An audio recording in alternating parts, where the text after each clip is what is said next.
રાજ્યમાં ઠેર ઠેર ઈ કેવાયસીનો મુદ્દો લોકોની મુશ્કેલી વધારી રહ્યો છે। દરેક સેન્ટર બહાર મોટી સંખ્યામાં વાલીઓ અને વિદ્યાર્થીઓ લાઈનો લગાવીને ઊભા છે। લોકો કામ ધંધો બાજુએ મૂકીને રોજ સવારે કતારમાં લાગી જાય છે। સવાલ એ છે કે ડિજિટલ યુગની વાતો કરતું પ્રશાસન કેમ આ મુદ્દે ધ્યાન નથી આપી રહ્યું? જો રોજ વિદ્યાર્થીઓ લાઈનમાં લાગશે તો ભણશે ક્યારે? કેમ આટલી હદની લાપરવાહી?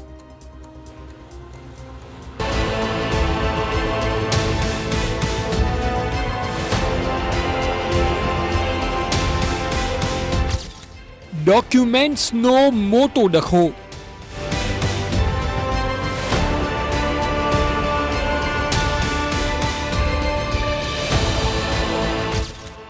આધારની આફત।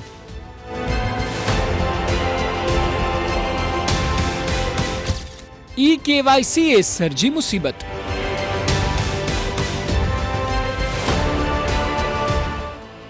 આ દ્રશ્યો છે ગુજરાતના અલગ અલગ જગ્યાએ હેરાન થતા લોકોના। તમામ લોકો પરેશાન છે અને તોબા પોકારી ઉઠ્યા છે। આધાર અપડેશન અને ઈ કેવાયસીના લીધે અલગ અલગ વિસ્તારના વિદ્યાર્થીઓ ત્રાહિમામ છે। શિષ્યવૃત્તિ માટે પુરાવાઓમાં રોજે રોજ બાળકો અને વાલીઓ ધક્કા ખાઈ રહ્યા છે। અનેક દિવસોથી ધક્કા ખાનારા લોકોનો સમય અને બાળકોનું શૈક્ષણિક કાર્ય બધું જ બગડી રહ્યું છે। જો કે તે છતાં સમસ્યાનું સમાધાન આવવાની જગ્યાએ સતત તેમાં વધારો થઈ રહ્યો છે। ગુજરાતના અલગ અલગ જિલ્લાઓમાં એક સમાન સ્થિતિ જોવા મળી રહી છે। આમાં બાળકો અને વાલીઓ જાય તો જાય કે પરેશાનીનો નિવેડો આવી જ નથી રહ્યો। એક જિલ્લાની વાત કરીએ તો જુઓ સુરેન્દ્રનગરના દ્રશ્યો। સુરેન્દ્રનગરના ઈ કેવાયસી કરાવવા કલેક્ટર કચેરીમાં લાંબી કતારો જોવા મળી। ઉપાધિ ઓછી હોય તેમ ગ્રામીણ વિસ્તારોમાં આધાર કાર્ડ અપડેશન સિસ્ટમ પણ બંધ છે અને તેનાથી પડ્યા પર પાટા જેવી સ્થિતિ સર્જાઈ છે। લોકો રોજ ધક્કા ખાવા માટે મજબૂર છે અને હવે હેરાનગતિ આસમાને છે। કાર્ડ અપડેટ કરવાનું ફોર્મ બધું ભરી આપ્યું હતું અને હજી આધાર કાર્ડ અપડેટ પ્રોસેસિંગમાં ચાલે છે, પ્રોસેસ થયું જ નથી। અમે ત્યાં ગામમાં ગયા, ત્યાં કલાક બે કલાક રાહ જોઈ, ઉભા રહ્યા તો કે આમાં તમારા બેબીનું કે નામ જ નથી આવતું, બરાબર। દવા અપડેટ માટે દોડવી કે ઈ કેવાયસી માટે દોડવી કે શું કરવી? દર વર્ષ સરકાર આનું આ જ કરે છે। વલસાડ જિલ્લામાં આવેલા આધાર કાર્ડ કેન્દ્રો પર આધાર કાર્ડ અપડેટ કરાવવા માટે વિદ્યાર્થીઓ અને વાલીઓની લાંબી કતાર છે।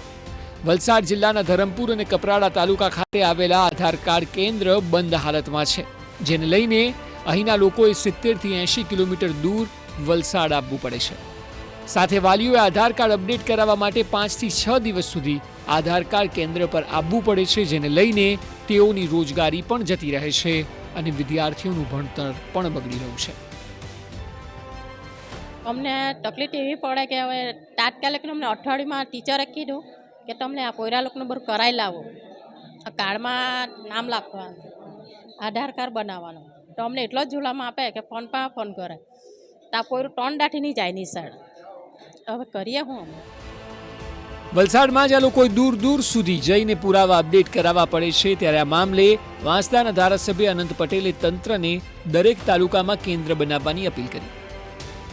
70 થી 80 કિલોમીટર દૂર ખરાબ રોડ રસ્તામાં વલસાડ સુધી જવું પડે છે। વલસાડમાં ખૂબ લાંબી કતારમાં આદિવાસી વિસ્તારના કપરાડાના લોકોએ ખૂબ હાલાકી ભોગવવી પડે છે। ત્યારે અત્યારના કલેક્ટર તેમજ ત્યાં અધિકારીઓને ખાસ વિનંતી છે કે તે પોતાના જ તાલુકામાં આધાર કાર્ડ બને અને આધાર કાર્ડ માટે દર ભટકવું ન પડે એવી વ્યવસ્થા કરવામાં આવે।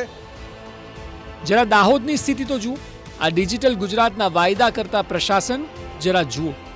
લોકો લાંબી કતારોમાં કલાકો સુધી ઊભા રહેવા મજબૂર છે। સમજો છો આમની સ્થિતિ? લોકો કામ ધંધો છોડીને બાળકોની શાળામાં રજા લઈને આ લાઈનમાં ઊભા છે। આપને શરમ નથી આવતી પ્રશાસન આ દ્રશ્યો જોઈને? કઈ વાતની વિકાસની વાતો કરો છો? એક તો વહેલી સવારથી લાઈનોમાં લાગવાનું અને ઉપરથી સર્વર વારંવાર બંધ થવાથી લોકોની મુશ્કેલીનો કોઈ પાર નથી રહ્યો। હદ છે ને? છોટાઉદેપુરમાં પણ સ્થિતિ એની જ છે। બોડેલી સેવા સદનમાં રાશન કાર્ડ અને આધાર કાર્ડમાં કેવાયસી અપડેટ કરાવવા માટે અરજદારો ધક્કા ખાઈ રહ્યા છે, કારણ કે આધાર કાર્ડની ધીમી ચાલતી કામગીરી, અરજદારોની લાંબી લાઈનો અને વારંવાર ઠપ થતું સર્વર, આ બધી સમસ્યા જાણે બોડેલી સેવા સદનમાં નજરે પડે છે। ગ્રામ્ય વિસ્તારમાંથી સમય અને ખર્ચ કરીને અહીં આવતા અરજદારોને ધરમનો ધક્કો જ ખાવાનો વારો આવે છે। ત્યારે કોંગ્રેસે આ મુદ્દે મામલતદારને આવેદનપત્ર આપ્યું હતું। રજૂઆત કરી કે કેવાયસી અપડેટ કરાવવાનું કામ સ્થાનિક સ્તરે એટલે કે તલાટીને સોંપવામાં આવે, જેથી ગ્રામ્ય વિસ્તારોમાં લોકોને તાલુકા મથકના ધક્કા ન ખાવા પડે. સરકારને એક જ માંગ કરીએ છે કે જે તે વિસ્તારમાં આ લોકો તલાટી કમ મંત્રીને આ વહીવટ આપે એટલે એમને અહીંયા ગાડી આવવું ના પડે. તે ઉપરાંત 100 રૂપિયા અપડેટ કરવા માટે સરકાર 100 રૂપિયા લે છે અને એની કોઈ પણ પાવતી કે કશું આપતા નથી. ખાલી 100 રૂપિયા લઈ અને એમનું કામ કરી નાખે છે. તો એ અપડેટ થયું કે નથી થયું તે પણ આ પ્રજાને ખબર પડતી નથી. એટલે અમે સરકારશ્રીને એવી માંગ કરીએ છીએ કે આ બધું તલાટી કમ મંત્રીને આપવામાં આવે તો એમને આટલા બધા પૈસાનો ખર્ચ પણ ના થાય અને જે તે વિસ્તારમાં એ લોકો. આ તમામ દ્રશ્યો જોયા બાદ વિકાસના દાવાઓ કેટલા આભાસી છે તેવો સવાલ થાય. પ્રશાસનને જાણે કે આ લોકોની કંઈ જ પડી ન હોય તેમ ધક્કા ખાવા પર છોડી દીધા છે. આ અહેવાલ બતાવવા પાછળનો આશય એ છે કે સરકાર જાગે અને જુએ કે શું થઈ રહ્યું છે. આશા રાખીએ કે એક્શનમાં પ્રશાસન આવે અને તમામની સમસ્યાનો ઉકેલ આવે. Bureau report, TV9.